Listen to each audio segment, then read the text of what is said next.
আসসালামু আলাইকুম। রাষ্ট্র কাঠামো মেরামতের আসসালামু আলাইকুম। রাষ্ট্র কাঠামো মেরামতের 31 দফা নিয়ে আয়োজিত আজকের এই চমৎকার কর্মশালায় উপস্থিত বাংলাদেশ জাতীয়তাবাদী দল বিএনপির ঢাকা মহানগর দক্ষিণের অন্তর্গত পল্টন সহ প্রতিটি থানা, ওয়ার্ড এবং মহানগরের অঙ্গ এবং সহযোগী সংগঠনের নেতৃবৃন্দ, উপবিষ্ট মূল দল এবং অঙ্গ সহযোগী সংগঠনের শীর্ষস্থানীয় নেতৃবৃন্দ, আপনাদের সবাইকে আন্তরিক শুভেচ্ছা ও ধন্যবাদ জানাচ্ছি। আমি শ্রদ্ধা ভরে ধন্যবাদ জানাচ্ছি বিএনপির স্ট্যান্ডিং কমিটির সম্মানিত সদস্য, অবিভক্ত ঢাকার সাবেক মেয়র, সংসদ সদস্য ও সফল মন্ত্রী, আমাদের সবার শ্রদ্ধাভাজন জাতীয় জননেতা জনাব মির্জা আব্বাস ভাইকে। আমি বিশেষ কৃতজ্ঞতা ও ধন্যবাদ জানাই আজকের এই অনুষ্ঠানের সভাপতি, ঢাকা মহানগর দক্ষিণ বিএনপির সংগ্রামী আহ্বায়ক জনাব রফিকুল আলম মজনু ভাইকে এবং বিপ্লবী সদস্য সচিব জনাব তানভীর আহমেদ রবিন ভাইকে। বিএনপির ভারপ্রাপ্ত চেয়ারম্যান জনাব তারেক রহমানের অত্যন্ত আস্থাভাজন এই দুই নেতার মাধ্যমে বিগত ফ্যাসিবাদ বিরোধী আন্দোলনে অনবদ্য ভূমিকা রেখেছে ঢাকা মহানগর দক্ষিণ বিএনপি, এবং আমরা বিশ্বাস করি গণতন্ত্র পুনরুদ্ধারের জন্য ঢাকা মহানগর দক্ষিণের এই গতিশীল নেতৃত্বের অধীনে আমাদের সংগ্রাম ইনশাআল্লাহ অব্যাহত থাকবে। প্রিয় নেতৃবৃন্দ, আজকে আমরা এখানে যে কর্মশালায় সমবেত হয়েছি তার মূল উদ্দেশ্য কি? মূল উদ্দেশ্য হচ্ছে রাষ্ট্র কাঠামো মেরামতের 31 দফা নিয়ে পর্যালোচনা করা। এখানে 3টা খুব গুরুত্বপূর্ণ বিষয় রয়েছে। প্রথমে আমাদের বুঝতে হবে রাষ্ট্র কাঠামো বলতে আমরা কি বুঝি, তারপর আমাদের বুঝতে হবে এই রাষ্ট্র কাঠামোটাকে কেন মেরামত করতে হবে, এবং তারপর আমাদের উপলব্ধি করতে হবে আমাদের 31 দফার মাধ্যমে কিভাবে রাষ্ট্র কাঠামোটাকে মেরামত করা সম্ভব। একটা দেশের রাষ্ট্র কাঠামো বলতে সেই দেশের যে সরকার, সেই সরকার হতে পারে শেখ হাসিনার মতন অবৈধ অনির্বাচিত ফ্যাসিবাদী সরকার, সেটা হতে পারে বিএনপির যেসব সরকার ছিল জনগণের ভোটে নির্বাচিত জনবান্ধব গণতান্ত্রিক সরকার। সরকারটা যাই হোক না কেন, সেই সরকার সেই দেশকে যে রাষ্ট্রীয় প্রতিষ্ঠানগুলোর উপর ভর করে পরিচালনা করে, এই সব রাষ্ট্রীয় প্রতিষ্ঠানগুলো এক করলে হয়ে ওঠে রাষ্ট্রের কাঠামো। তার মানে বাংলাদেশের প্রেক্ষিতে রাষ্ট্র কাঠামোর ভেতর আমাদের আইন শৃঙ্খলা বাহিনীর প্রতিটি প্রতিষ্ঠান, র্যাব, পুলিশ, বিজিবি, এগুলো অন্তর্গত। এর ভেতর আমাদের প্রশাসনের প্রতিটি প্রতিষ্ঠান অর্থাৎ সচিবালয়, প্রত্যেকটা মন্ত্রণালয় এবং অধিদপ্তর, স্বাস্থ্য, শিক্ষা, কৃষি সহ যতগুলো সরকারি দপ্তর রয়েছে, এই প্রত্যেকটা প্রশাসনিক কার্যালয় রাষ্ট্র কাঠামোর অন্তর্গত। আমাদের বিচার বিভাগ বলতে সুপ্রিম কোর্ট, হাইকোর্ট, জজ কোর্ট থেকে শুরু করে একদম বাংলাদেশের যত আইন আদালত রয়েছে এর প্রত্যেকটা রাষ্ট্র কাঠামোর অন্তর্গত। আমাদের নির্বাচন প্রক্রিয়ার সাথে জড়িত যে নির্বাচন কমিশন এবং দেশ জুড়ে যে নির্বাচন কমিশনের অফিস রয়েছে, দুদক থেকে শুরু করে যতগুলো স্বায়ত্তশাসিত প্রতিষ্ঠান রয়েছে, এই সবকিছু মিলেই কিন্তু আমাদের বাংলাদেশের রাষ্ট্র কাঠামো গড়ে উঠেছে। এই রাষ্ট্র কাঠামোটাকে আমরা কিভাবে ব্যবহার করব? যে সরকার রয়েছে তারা রাষ্ট্র কাঠামোটার উপর ভর করে জনগণের অধিকার এবং স্বাধীনতা প্রতিষ্ঠায় কি ভূমিকা রাখে তার উপরেই নির্ভর করে সেই সরকারটা কি গণতান্ত্রিক নাকি সেই সরকারটা অগণতান্ত্রিক।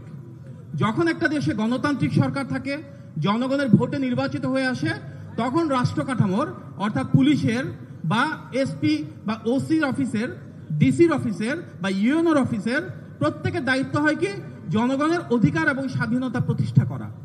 আর যখন একটা অগণতান্ত্রিক সরকার হয় তখন তাদের লক্ষ্য থাকে জনগণের অধিকার এবং স্বাধীনতাকে কেড়ে নেওয়া। সুতরাং রাষ্ট্র কাঠামো এবং রাষ্ট্রীয় প্রতিষ্ঠানগুলো যদি জনগণের সেবা করে, তার মানে জনগণের সাথে তাদের সম্পৃক্ততা রয়েছে, জনগণের প্রতি সেই সরকারের দায়বদ্ধতা রয়েছে। আর যখন আমরা দেখি যে রাষ্ট্রীয় প্রতিষ্ঠানগুলোকে দলীয়করণের মাধ্যমে জনগণের সেবা না করে জনগণকে দমন নিপীড়নের জন্য ব্যবহার করা হয়, তখনই আমরা বুঝতে পারি যে ফ্যাসিবাদী বা স্বৈরতান্ত্রিক সরকার ব্যবস্থা প্রতিষ্ঠা হয়েছে। আমরা যদি দেখি একটা গণতান্ত্রিক বাংলাদেশের মূল লক্ষ্য কি ছিল? মূল লক্ষ্য ছিল মহান মুক্তিযুদ্ধে আমাদের বিএনপির প্রতিষ্ঠাতা শহীদ প্রেসিডেন্ট জিয়াউর রহমান যে সাম্য, মানবিক মর্যাদা এবং সামাজিক সুবিচারের প্রত্যাশায় স্বাধীনতার ঘোষণা দিয়েছিলেন, সেই রকম বাংলাদেশ প্রতিষ্ঠা করা যেখানে জনগণের মালিকানা জনগণ ফেরত পাবে। আমরা জানি গত 16 বছরে যে বাংলাদেশ আমরা পেয়েছি সেখানে জনগণের কোনো মালিকানা ছিল না। যে পুলিশ, যে আইন আদালত, যে ভূমি অফিস, তাদের দায়িত্ব ছিল জনগণের সেবা করা। সেখানে আমরা প্রতিনিয়ত প্রতারিত হয়েছি, প্রতিনিয়ত আমাদেরকে দমন করা হয়েছে, প্রতিনিয়ত আমাদের অধিকারকে হরণ করা হয়েছে। তার মানে যে রাষ্ট্র কাঠামো ছিল, সেই রাষ্ট্র কাঠামোটা কখনোই গণতান্ত্রিক প্রক্রিয়া না চালিয়ে সেটাকে স্বৈর শাসন বা ফ্যাসিবাদ কায়েম করার জন্য একটি হাতিয়ার হিসেবে ব্যবহার করা হয়েছে, সম্পূর্ণরূপে দলীয়করণ করা হয়েছে। এর মাধ্যমে গণতান্ত্রিক যে রাষ্ট্র কাঠামো সেটা ভেঙে চুরে চুরমার হয়ে গিয়েছে। আমরা বলছি এই ভেঙে পড়া রাষ্ট্র কাঠামোকে আবারও জনসম্পৃক্ত করবার জন্য, জনগণের প্রত্যাশা পূরণের জন্য মেরামত করতে হবে। আপনার কি একমত যেটা মেরামত করা প্রয়োজন?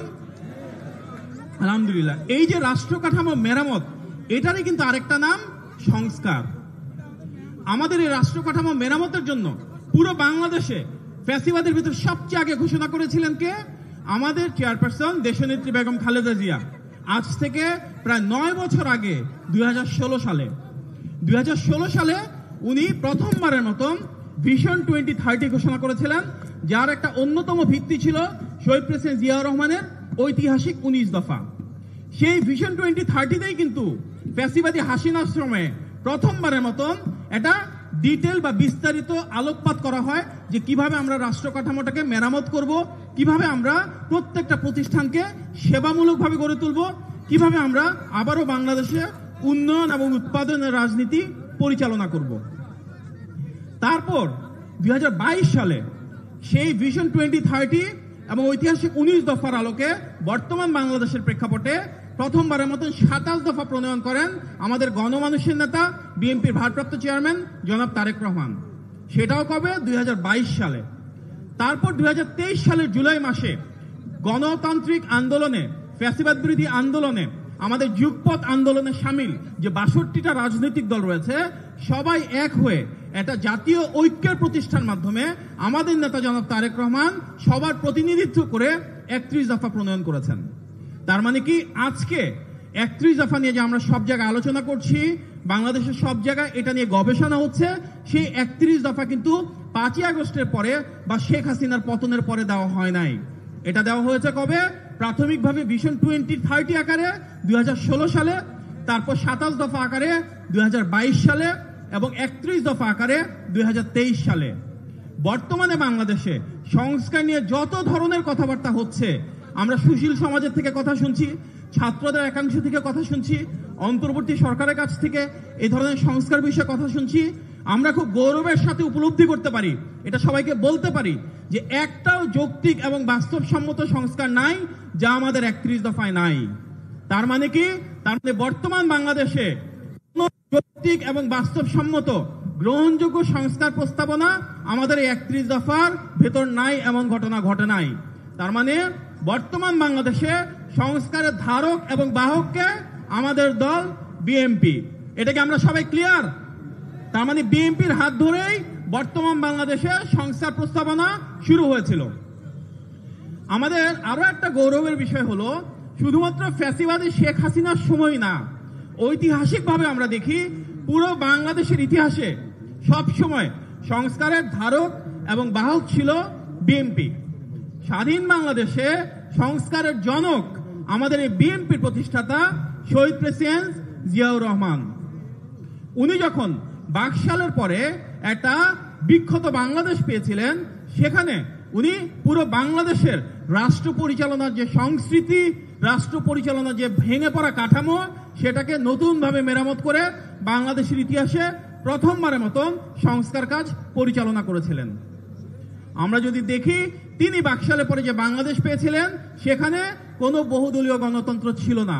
বাকশালের মাধ্যমে বাংলাদেশের সকল রাজনৈতিক দলকে নিষিদ্ধ করা হয়েছিল। তখনই কিন্তু তিনি প্রথমবারের মতন বাংলাদেশে বহুদলীয় গণতন্ত্রের সূচনা করলেন। আজকে যে আমরা বলি গণতান্ত্রিক বাংলাদেশ, সেই গণতন্ত্র প্রতিষ্ঠা হয়েছে কার মাধ্যমে? শহীদ জিয়ার মাধ্যমে। আমাদের একটা বড় পরিচয় কি? আমরা সংসদীয় গণতন্ত্রের বাংলাদেশ চাই। সেই সংসদীয় গণতন্ত্র প্রতিষ্ঠা করেছিলেন কে? দেশনেত্রী বেগম খালেদা জিয়া, যখন উনি 1991 সালে জনগণের ভোটে নির্বাচিত হয়ে প্রধানমন্ত্রী হলেন। তার মানে আজকে আমাদের বাংলাদেশের অন্যতম বড় যে রাষ্ট্রীয় পরিচয়, আমরা একটা গণতান্ত্রিক বাংলাদেশ প্রতিষ্ঠা করতে চাই, সেই গণতান্ত্রিক বাংলাদেশ পরিচয়টা আমরা পেয়েছি বিএনপির, শহীদ জিয়ার এবং দেশনেত্রীর রাষ্ট্র কাঠামোর সবচাইতে যে গুরুত্বপূর্ণ সংস্কার, সেটির মাধ্যমে। আমরা যদি দেখি শহীদ জিয়া যে বাংলাদেশ পেয়েছিলেন, সেখানে শুধুমাত্র 4টা সংবাদপত্র ছাড়া সব বন্ধ করে দেওয়া হয়েছিল। এখানে কোনো বাক স্বাধীনতা ছিল না।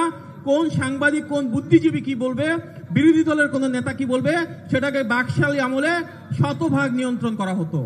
সেখান থেকে বেরিয়ে এসে বহুদলীয় গণতন্ত্রের প্রবক্তা শহীদ প্রেসিডেন্ট জিয়াউর রহমানের সময়ই বাংলাদেশে প্রথমবারের মতন সব সংবাদপত্র খুলে দেওয়া হয়, টিভি চ্যানেলকে খুলে দেওয়া হয়। বাংলাদেশের ইতিহাসে সবচাইতে বেশি গণমাধ্যমের স্বাধীনতা আমরা দেখেছি শহীদ জিয়ার সময়, দেশনেত্রীর সময়ে। বাংলাদেশে বিবিসি, সিএনএন, আল জাজিরা সহ যত আন্তর্জাতিক সংবাদপত্র রয়েছে, এগুলো বিএনপির বিভিন্ন সরকারের সময় বাংলাদেশে এসেছে। আমাদের যে প্রেস ক্লাব, সেটির প্রতিষ্ঠা বিএনপির সময় হয়েছে। তার মানে কি, আমাদের বাংলাদেশে গণমাধ্যমের স্বাধীনতা, মুখ খুলে কথা বলার বাক স্বাধীনতা, সবচাইতে বড় এই সংস্কারটুকু বিএনপির হাত ধরে হয়েছে। শহীদ জিয়া যে বাংলাদেশ পেয়েছিলেন শেখ মুজিবের পরে, সেটা ছিল ভারত এবং সোভিয়েত ইউনিয়নের ভিতর ঢুকে যাওয়া একটা নতজানু পররাষ্ট্রনীতির বাংলাদেশ। সেখান থেকে তিনি বের করে এনে বাংলাদেশকে যুক্তরাষ্ট্র, যুক্তরাজ্য, ইউরোপ, অস্ট্রেলিয়া, কানাডা, মধ্যপ্রাচ্য সমগ্র বাংলাদেশের সাথে সমগ্র বিশ্বকে সম্পৃক্ত করে তোলেন। বাংলাদেশ প্রথমবারের মতন জাতিসংঘ, ওআইসি এবং সার্ক প্রতিষ্ঠার মাধ্যমে শহীদ জিয়া সমগ্র বিশ্বের সাথে বাংলাদেশের সম্পৃক্ততা করে তোলেন। সেটা কারণেই কিন্তু আমরা দেখি সেই ধারাবাহিকতায় আজকে বাংলাদেশে ওয়ার্ল্ড ব্যাংক আছে, IMF আছে, জাইকা আছে, আমাদের উন্নয়ন সহযোগী বিভিন্ন দেশ এবং প্রতিষ্ঠান রয়েছে। বাংলাদেশে বিদেশ থেকে বিনিয়োগ আসা শুরু হয়। আজকে বাংলাদেশের অর্থনীতি দাঁড়িয়ে আছে যে মৌলিক দুটা ভিত্তির উপর, একটা বাংলাদেশ থেকে বিদেশে গার্মেন্টস রপ্তানি, আরেকটা বাংলাদেশ থেকে বিদেশে জনশক্তি রপ্তানি। এই দুটোই শহীদ প্রেসিডেন্ট জিয়াউর রহমানের একক উদ্যোগে সম্পন্ন হয়েছিল। উনি মধ্যপ্রাচ্যে বাংলাদেশ থেকে আমাদের দক্ষ জনশক্তি রপ্তানি শুরু করেন, আমেরিকা এবং ইংল্যান্ডে বাংলাদেশ থেকে আমাদের গার্মেন্টস রপ্তানি শুরু করেন। সেই সময়ে সেই সবচাইতে বড় যে কূটনৈতিক সংস্কার, বিশ্বের সব দেশের সাথে সুসম্পর্ক তৈরি করা, অর্থনৈতিক সংস্কার, বাংলাদেশ থেকে বিশ্বে রপ্তানি বাড়ানো, এর উপর দাঁড়িয়ে রয়েছে আজকে সমগ্র বাংলাদেশ। সুতরাং আমাদের যে পরিচয় একটি স্বাধীন রাষ্ট্র হিসেবে, আমরা গণতান্ত্রিক বাংলাদেশ চাই, আমরা বাক স্বাধীনতা চাই, আমরা মানবাধিকার চাই, আমাদের অর্থনীতি দাঁড়িয়ে রয়েছে রপ্তানির উপর। এর প্রত্যেকটা ছিল বিএনপির প্রতিটা নির্বাচিত সরকারের জনসম্পৃক্ত সরকার সংস্কারের ফল। আমরা দেখি যে পরিবেশ নিয়ে অনেক সমস্যা রয়েছে। শহীদ জিয়ার সময় বাংলাদেশের ইতিহাসে প্রথমবারের মতন অত্যন্ত গৌরবের সাথে আমরা বলি, উনি নিজে কোদাল হাতে চলে গিয়েছিলেন খাল খনন কর্মসূচি শুরু করতে। আমরা দেখেছি দেশনেত্রীর সময় সারা বাংলাদেশ জুড়ে বৃক্ষরোপণ কর্মসূচি হয়েছে। আমরা দেখেছি পলিথিন নিষিদ্ধ করা হয়েছে, উপজেলা পর্যায়ে বৃক্ষ মেলার আয়োজন করা হয়েছে। এগুলো ছিল সেই সময়ে সবচাইতে বড় পরিবেশগত সংস্কার। নারীর ক্ষমতায়নের জন্য দেশনেত্রীর সময়ে প্রাথমিকভাবে ক্লাস 10, তারপর ক্লাস 12 বা দ্বাদশ শ্রেণী পর্যন্ত শিক্ষাকে অবৈতনিক করা হয়েছে। বাংলাদেশে প্রথম প্রাইভেট ইউনিভার্সিটি শুরু, ওপেন ইউনিভার্সিটি শুরু, পাবলিক ইউনিভার্সিটি হিসেবে ন্যাশনাল ইউনিভার্সিটি শুরু, প্রত্যেকটা বিএনপির বিভিন্ন নির্বাচিত সরকারের সময় হয়েছে। তার মানে আজকে একটা বাংলাদেশ নামক স্বাধীন দেশে আমাদের যে সামাজিক সত্তা, আমাদের যে রাষ্ট্রীয় সত্তা, তার প্রতিটা বিএনপির নির্বাচিত সরকারের মাধ্যমে হয়েছিল। এই সফলতার কারণ কি? সফলতার কারণ এই প্রতিটি সংস্কারের পেছনে ছিল জনবান্ধব, জনসম্পৃক্ত, জনগণের কাছে দায়বদ্ধ এবং জবাবদিহিমূলক একটা নির্বাচিত ও স্বচ্ছ বিএনপি সরকার।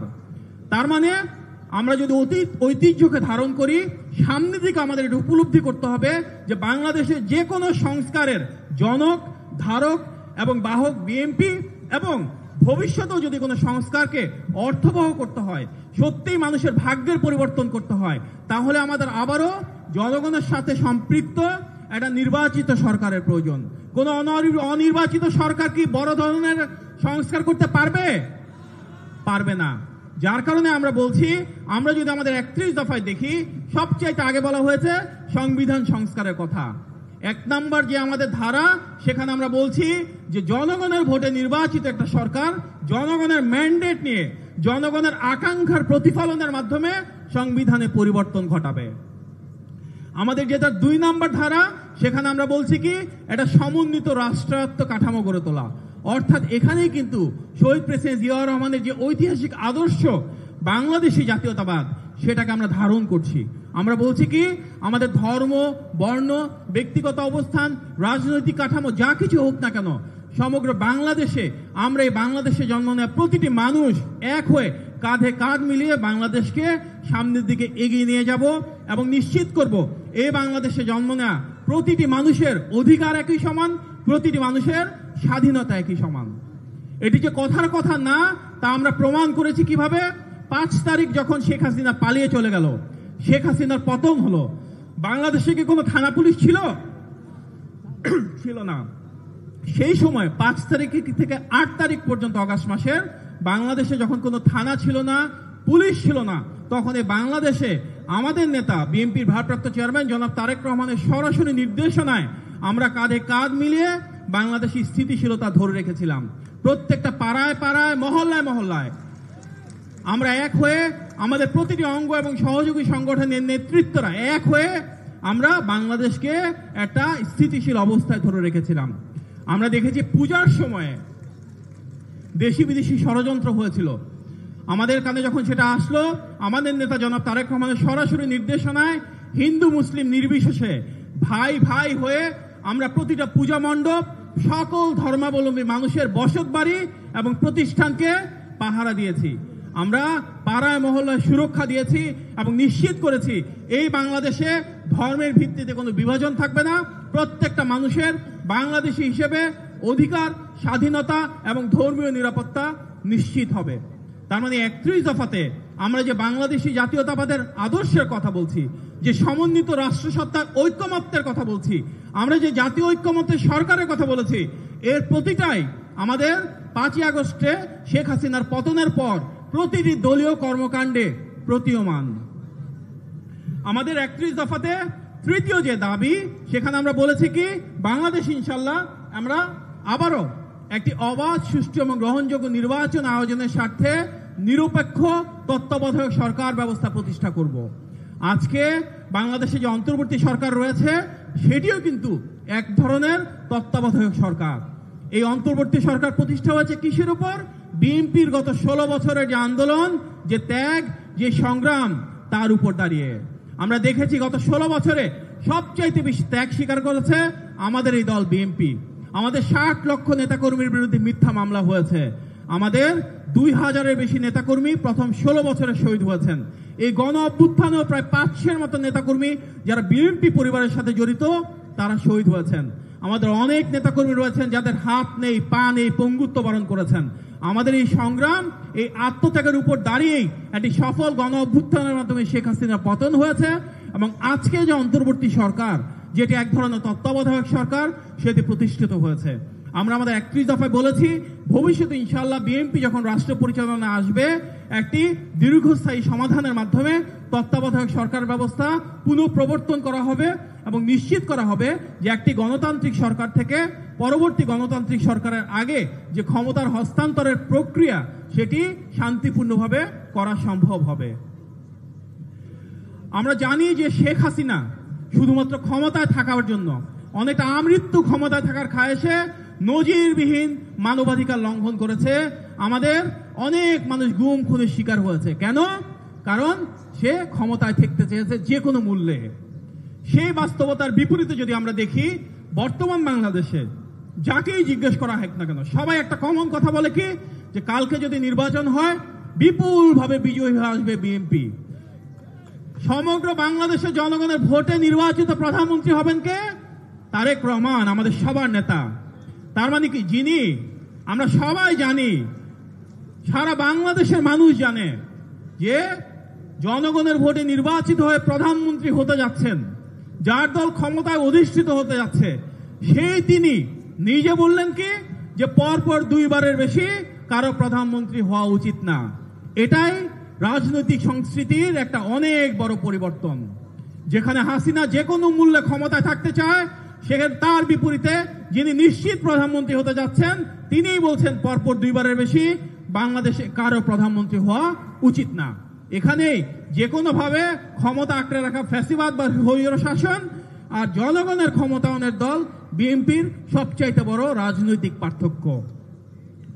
আমরা জানি বা অনেকে শুনেছি যে দ্বিকক্ষ বিশিষ্ট সংসদের কথা বলা হয়েছে আমাদের 31 দফাতে।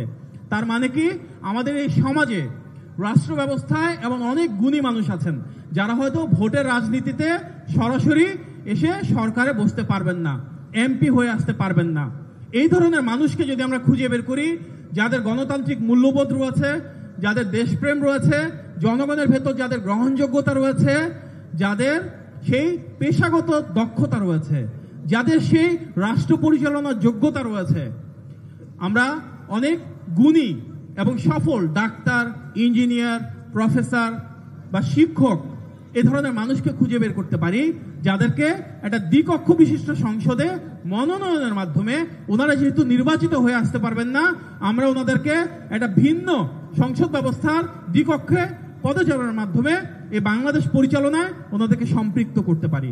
তার মাধ্যমে আমরা কি করছি, একটা রাষ্ট্রীয় চেক এন্ড ব্যালেন্স তৈরি করতে যাচ্ছি, যেখানে আমাদের যে সনাতনী রাজনীতিবিদরা রয়েছেন তাদের পাশাপাশি সমাজের প্রতিটি শ্রেণী এবং পেশার যারা অত্যন্ত সফল দেশপ্রেমিক এবং গণতান্ত্রিক মানুষ রয়েছে, তাদের জন্য এই বাংলাদেশের বুকে দাঁড়িয়ে দেশকে, সরকারকে সেবা করার জন্য একটা সুযোগ দিতে চাই এই দ্বিকক্ষ বিশিষ্ট রাষ্ট্র কাঠামোর মাধ্যমে। আমরা দেখেছি যে শেখ হাসিনার সময়ে সংসদকে দলীয়করণ করা হয়েছে। সেখানে এমন একটা সিস্টেম তারা প্রতিষ্ঠা করেছে যে যখন যেই সিদ্ধান্ত চাপিয়ে দেওয়া হয় সংসদে সেটা হুবহু মেনে নিতে হয়। সেখানে দলের ভেতরও ভিন্ন মত পোষণের কারো কোনো অধিকার ছিল না। এই জায়গাটাতে হাত দিয়ে আমাদের নেতা জনাব তারেক রহমান বলেছেন যে সংসদে আর্টিকেল 70 বলতে একটা জিনিস আছে, সেটা পুনর্বিবেচনা করে আমরা নিশ্চিত করতে চাই যে যে কোনো একজন সংসদ সদস্য চাইলে সেই তার যে দল আছে দলের সিদ্ধান্তের বাইরে গিয়েও ব্যক্তিগত মতামত পোষণ করতে পারেন। সেই ব্যক্তিগত মতামত পোষণের ক্ষেত্রে দল যদি একটা সিদ্ধান্ত নেয় তার বাইরে গিয়ে খুব স্পর্শকাতর কোনো বিষয় যদি না হয়, যার কারণে হয়তো সরকার পড়ে যেতে পারে বা বাজেট উত্থাপন করে পাশ করা যাচ্ছে না, এর বাইরে গতানুগতিক বা নিয়মিত যে বিষয়গুলো রয়েছে তাতে প্রতিটা সংসদ সদস্য তার আসনের জনগণের যে প্রত্যাশা, তার আসনের জনগণের যে আকাঙ্ক্ষা, তার প্রতিফলনের মাধ্যমে দলের সিদ্ধান্তের বাইরে গিয়ে ব্যক্তিগত মতামত পোষণ করতে পারবে। নির্বাচনের ক্ষেত্রে আমরা বলছি কি যে আওয়ামী লীগের সময় আমরা দেখলাম তারা 2014 সালে একটা নির্বাচন করলো, যেখানে 154 জন মানুষ একটা ভোট পড়ার আগে অটো পাস হয়ে অটো নির্বাচন হয়ে গেল। 2018 সালে নির্বাচন শুরুর আগের রাতে তারা কি করলো, ভোট দিয়ে দিল। আমরা বলছি সেটাকে নিশিরাতের নির্বাচনের মাধ্যমে নিশিরাতের সরকার প্রতিষ্ঠা হলো। 2024 সালে তারা কি করলো, নিজেরা ভুয়া ভোটার বানিয়ে, ভুয়া রাজনৈতিক দল বানিয়ে, ভুয়া পর্যবেক্ষক বানিয়ে ডামি ইলেকশন করলো। আমরা কি সেই ধরনের ইলেকশন চাই না বলে আমাদের নেতা বলেছেন আমরা নির্বাচন ব্যবস্থাকে সম্পূর্ণ সংস্কার করব, আমাদের যে ভোটার আছে সেই ভোটার তালিকাকে আরো আপডেট করতে হবে। আওয়ামী লীগ আমলে যেসব কালো আইন করা হয়েছিল সেই কালো আইনে বলেছে সাংবাদিকরা নির্বাচন কেন্দ্রে যেতে পারবে না, বলা হয়েছে যে বাইরের কোনো মানুষ বুথে গিয়ে নির্বাচন কেমন হচ্ছে সেটা দেখতে পারবে না, বলা হয়েছে কি যে বিদেশি যারা সত্যিকার পর্যবেক্ষক তাদেরকে বাংলাদেশে আসার অনুমতি দেওয়া হবে না। আমরা এই ধরনের কালো আইন প্রত্যাহার করার কথা বলেছি এবং নির্বাচন কমিশনে যারা সত্যিকার অর্থে সৎ, মেধাবী, যোগ্য, যারা গণতন্ত্রকামী মানুষ, সাধারণ মানুষের যাদের প্রতি সমর্থন রয়েছে, এই ধরনের মানুষকে দিয়ে নির্বাচন কমিশন এবং নির্বাচনী ব্যবস্থাকে আমরা পুনঃপ্রবর্তন করতে চেয়েছি। আমাদের 31 দফার ভেতরে 10 নম্বর যে দাবি সেটা আমরা বলেছি জুডিশিয়াল কমিশন গঠনের মাধ্যমে আমরা চাই গত 16 বছরে এবং গণ অভ্যুত্থানে যে ধরনের মানবাধিকার লঙ্ঘন করা হয়েছে, আমাদের অনেক মানুষকে গুম, খুন, হামলা মামলা শিকার হয়েছে, তার প্রত্যেকটার বিচার করতে হবে। আপনারা কি চান বিচার করা হোক? কিন্তু গত 6 মাসে কি আমরা সেক্ষেত্রে কোনো অগ্রগতি দেখেছি? দুঃখজনক হলেও সত্য, আজকে 6 মাস হলো আমরা দেখলাম কি অনেক আওয়ামী লীগের নেতারা, বড় বড় নেতারা দেশ ছেড়ে পালিয়ে গিয়েছে, তাদেরকে পালিয়ে যাওয়ার সুযোগ দেওয়া হয়েছে। আমরা দেখলাম কি ফ্যাসিবাদের দোসরেরা রাষ্ট্র কাঠামোর রন্ধ্রে রন্ধ্রে ঢুকে গিয়েছে, তারা ট্রান্সফার নিয়ে ভালো ভালো জায়গায় চলে যাচ্ছে, অনেকেরই প্রমোশন হচ্ছে। আমরা গত 6 মাসে বিচার প্রক্রিয়ার সত্যিকার কোনো অগ্রগতি দেখি নাই। এখন পর্যন্ত বিচার প্রক্রিয়া মানুষ যা দেখতে চায় তার কোনো অগ্রগতি করা হয় নাই, যার কারণে মানুষ হতাশ হয়ে যাচ্ছে। অনেক ক্ষেত্রে বাধ্য হয়ে অন্তর্বর্তী সরকারের বিচার বিভাগে যে নিষ্ক্রিয়তা রয়েছে তার কারণে অনেকে যার যার হাতে আইন তুলে নিচ্ছে। আমরা অন্তর্বর্তী সরকারকে আহ্বান জানাই, আমাদের এই 31 দফাতে যে জুডিশিয়াল কমিশনের কথা বলা হয়েছে, বিচার বিভাগকে স্বাধীন করে দিতে হবে, বিচার বিভাগের ক্ষমতা বৃদ্ধি করতে হবে এবং নিশ্চিত করতে হবে গত 16 বছরে এবং গণ অভ্যুত্থানে যে নজিরবিহীন হত্যাকাণ্ড হয়েছে তার প্রত্যেকটা যেন বিচার করা হয়। আমরা প্রশাসনিক সংস্কারের কথা বলেছি, তার অর্থ প্রশাসনে বা রাষ্ট্রযন্ত্রের প্রতিটি জায়গায়, সচিবালয় হতে পারে, অধিদপ্তরে হতে পারে, ডিসির অফিস হতে পারে, ইউএনওর অফিস হতে পারে, প্রত্যেকটা জায়গাতে সংস্কার করবার মাধ্যমে প্রশাসনে যেসব আওয়ামী লীগের দোষর রয়েছে, যারা ফ্যাসিবাদের দোষর রয়েছে, তাদেরকে প্রত্যাহার করতে হবে, নিশ্চিত করতে হবে যারা সৎ, যারা যোগ্য, যারা দক্ষ, যাদের গণমানুষের প্রতি সেবা করবার আকাঙ্ক্ষা রয়েছে, তারা যেন প্রশাসনকে নিয়ন্ত্রণ করেন এবং প্রশাসনের গুরুত্বপূর্ণ রাষ্ট্রীয় দায়িত্বে আসেন। মিডিয়ার ক্ষেত্রে আমরা বলেছি কি, আমাদের নেতা জনাব তারেক রহমান সবচাইতে বেশি বাক স্বাধীনতা হরণের শিকার হয়েছেন। ওনাকে রাজনৈতিকভাবে মোকাবেলা করতে না পেরে আওয়ামী লীগ কি করেছে, মিডিয়ায় ওনার কথাবার্তা বলা বন্ধ করে দিয়েছে। ওনার বক্তব্য প্রচারের জন্য আমরা দেখলাম টিভি চ্যানেল বন্ধ করে দিয়েছে, নিউজ পেপার বন্ধ করে দিয়েছে, শেখ হাসিনা নামে স্ট্যাটাস দেওয়ার কারণে ধরে নিয়ে মামলা দিয়েছে। শেখ মুজিবের ব্যাপারে একটা ভালো মন্তব্য যদি হয় গঠনমূলক, কিন্তু আওয়ামী লীগের পছন্দ হয় না, তাকে নিয়ে গুম করে দিয়েছে। আমরা সেই সংস্কৃতি বন্ধ করে সত্যিকার অর্থেই বাংলাদেশে বাক স্বাধীনতা স্থাপন করতে চাই। আমরা যদি বিএনপি সরকারগুলো দেখি, শহীদ জিয়ার সময় এবং দেশনেত্রীর সময় বারবার বাক স্বাধীনতা স্থাপন করা হয়েছে, বারবার গণমাধ্যমের স্বাধীনতা দেওয়া হয়েছে। 2001 থেকে 2006 সালে বিএনপি যে সরকার ছিল, প্রতিনিয়ত তৎকালীন প্রধানমন্ত্রী দেশনেত্রী এবং খালেদা জিয়ার বিরুদ্ধে এবং আমাদের বর্তমান অ্যাক্টিং চেয়ারম্যান জনাব তারেক রহমানের বিরুদ্ধে অনেক ক্ষেত্রে প্রোপাগান্ডার নিউজ করা হয়েছে, কিন্তু ওনারা একবারও কোনো সংবাদপত্রের বিরুদ্ধে কখনো কোনো কটূক্তি করেন নাই, কখনো কোনো সংবাদপত্র বন্ধ করেন নাই, কখনো কোনো সম্পাদক বা সাংবাদিককে ডেকে নিয়ে হয়রানি করেন নাই। এটাই বিএনপির বাক স্বাধীনতার রাজনীতি এবং ইনশাআল্লাহ ভবিষ্যতেও যখন বিএনপি জনগণের ভোটে রাষ্ট্র পরিচালনায় আসবে, আমরা সেটা অব্যাহত রাখবো।